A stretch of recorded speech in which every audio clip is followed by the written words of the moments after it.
បាទសួស្តីទាំងអស់គ្នានេះតេតួមួយខុតដែលយើងទៅ3វិជ្ជការមិញទាំងអស់គ្នាវាពិតជានេះមែនតើបន្ទាប់ពីខ្ញុំបានបង្ហោះប្រហែលជា2-3ម៉ោងមកយើងទទួលបានកំងប្រហែលជា50គីឡូហើយបាទជំរាបសួរទាំងអស់គ្នានេះយើងមកដល់ដើមមកខុតហើយតេតួមួយប្រភេទផ្លែប្រភេទនេះគឺយើងសិតតែយើងអាចបេះបានហើយនេះគឺទុកតែមួយថ្ងៃទៀតយើងអាចញ៉ាំបានហើយទាំងអស់គ្នាអាចនឹងយ៉ាងពិបាកមើលតិចព្រោះដោយសារតែវាកប់នៅខាងក្នុងស្លឹកណាទាំងអស់គ្នាឃើញសម្ោចរត់ពេញហ្នឹងគឺមិននឹងនិយាយថាម៉េចវាក្រៅតែពីធម្មជាតិទៀតណាអញ្ចឹងដូចជាប្រភេទអស់នេះយើងយ៉ាងពិបាកមើលបន្តិចព្រោះដោយសារវាកប់ក្នុងស្លឹកណាទាំងអស់គ្នាអញ្ចឹងខ្ញុំបង្ហាញត្រួសហើយបន្តិចទៀតហ្នឹងគឺទាំងអស់គ្នាអាចខ្ញុំនឹងបង្ហាញពីអ្វីដែលយើងបានបេះបានហើយនឹងចំនួនថាយើងនឹងបើថា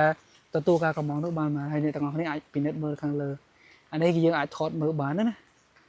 វាអត់កប់ខាងក្រោមនេះវាកប់បន្តិចអញ្ចឹងនេះជាអ្វីដែលយើងបាន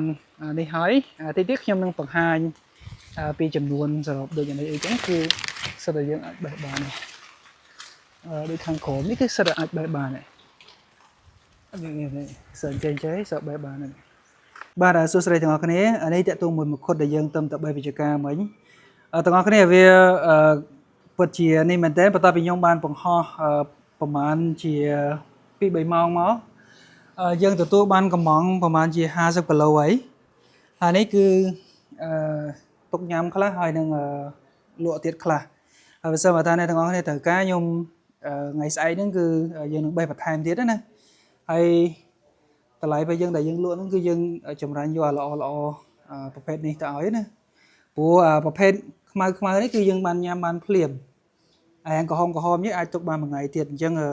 បើសិនករណីអ្នកទាំងអស់គ្នាផ្ញើទៅឆ្ងាយ